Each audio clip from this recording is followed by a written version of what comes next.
கள்ளக்குறிச்சியில் விஷச்சாராயம் பல உயிர்களை பலிவாங்கியுள்ள நிலையில் சாராயம் விஷமாக காரணம் என்ன என்பதை அலசுகிறது இந்த செய்தி தொகுப்பு. மலிவான விலை, அதிக போதை என ஆசைப்பட்டு சாராயத்தை குடித்த பலரின் உயிரை குடித்திருக்கிறது விஷச்சாராயம்.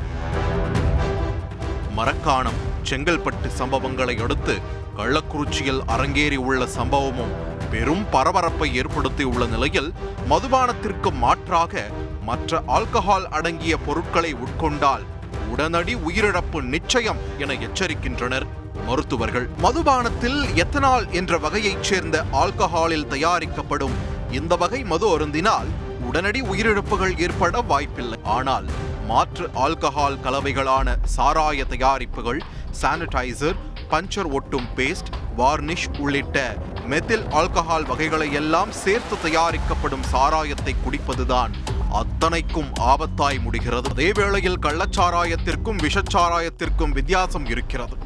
மதுவை அரசு அனுமதி இல்லாமல், உரிமம் இல்லாமல் காய்ச்சி குடிப்பது கள்ளச்சாராயம். அதில் அதீத போதைக்காக மெத்தனால் கலக்கப்படும் போது விஷச்சாராயமாகிவிடும். வகையான விஷச்சாராயத்தில் கலக்கப்படும் மெத்தனால் தொழிற்சாலைகளில் சில வேதிப்பொருட்கள் தயாரிப்பில் பயன்படுத்தப்படுகின்றன. தொழிற்சாலைகளுக்கு வரும் மெத்தனாலில் 90 முதல் 100% ஆல்கஹால் இருக்கும். இந்த மெத்தனாலை நீர்த்து போகச் செய்யாமல் அப்படியே குடித்தால் ஓரிரு நிமிடங்களில் மரணம் நிச்சயம் என்கின்றனர் மருத்துவர்கள். முதலில் கண் பார்வை மங்கத் தொடங்குவதோடு உடம்பே அமிலத்தன்மையாகி படிப்படியாக மரணத்திற்கு வழிவகுக்கும் என்கின்றனர் மருத்துவர்கள். வயிற்றுக்குள்ள போன உடனே அது அப்சர்வ் ஆகி ஃபார்மிக் ஆசிட் அப்படிங்கிற ஒரு பொருள் ஏற்படுத்துது. அந்த ஃபார்மிக் ஆசிட் தான் பாய்சனா மாறுது. உடம்பே அமிலத்தன்மை ஆயிடும். குடிச்ச உடனே அது அளவுக்கு அதிகமான வாமிட்டு, மயக்கம், கண் பார்வை மங்கும், கண் பூசும், கண் பார்வை மங்கும். இது வித்தியாசம். வழக்கமான இதுல அப்படி ஆகாது. இதுதான் முதல் அறிகுறி. அப்பயே நம்ம உடனே மருத்துவமனைக்கு வந்துடும். விஷச்சாராயம் குடித்தவர்களின் உடலுக்குள் மெத்தனால் நுழைந்ததும் உணவு மண்டலம் மற்றும் நரம்பு மண்டலத்தை சீர்குலைத்துவிடும். வயிற்றுக்குள் விஷச்சாராயம் சென்றவுடன் போதை ஏறுவதை போல் தோன்றினாலும் அடுத்த சில நொடிகளில் வயிறும் குடலும் வெந்துவிடும். மெத்தனால் கலந்த கள்ளச்சாராயத்தை குடிப்பவர்கள் நுரையாக வாந்தி எடுப்பார்கள். அத்துடன் இவை நுரையீரலுக்கு செல்வதால் சட்டென்று மூச்சும் அடைத்துவிடும். அதே நேரத்தில் நரம்பு மண்டலம் வழியாக மெத்தனாலின் விஷத்தன்மை மூளைக்கும் பரவுவதால் மூளை செல்கள் உடனே அழிந்து மூளையின் செயல்பாடு பாதிக்கப்பட்டு ஓரிரு நிமிடங்களில் அவர்கள் மயக்கமடைந்து விடுவார்கள்.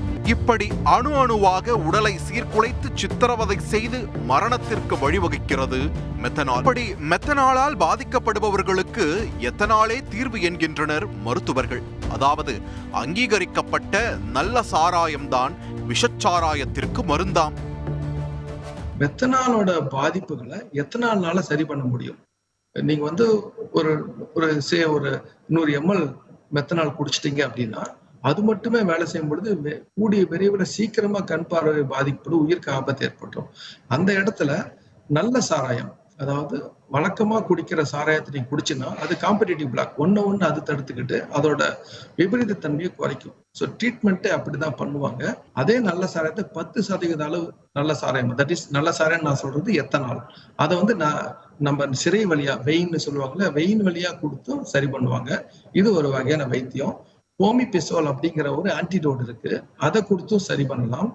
இதுக்கு மேல போகும் பொழுது டயாலிசிஸ், ரத்த சுத்திகரிப்பு பண்ற இல்லையா, நம்ம கிட்னி பாதிக்கப்பட்ட டயாலிசிஸ் பண்ற இல்லையா, அந்த டயாலிசிஸ் பண்ணியும் இந்த விஷத்தாரத்தை வெளியில எடுத்துட முடியும். சொந்த செலவில் காசு கொடுத்து யமனை வாங்கும் மதுப்பிரியர்களே, இத்தனைக்கு பிறகும் இவ்வகையான போதை தேவைதானா என சிந்தித்து பாருங்கள். செய்திகளை உடனுக்குடன் தெரிந்து கொள்ள உடனே சப்ஸ்கிரைப் பண்ணுங்க.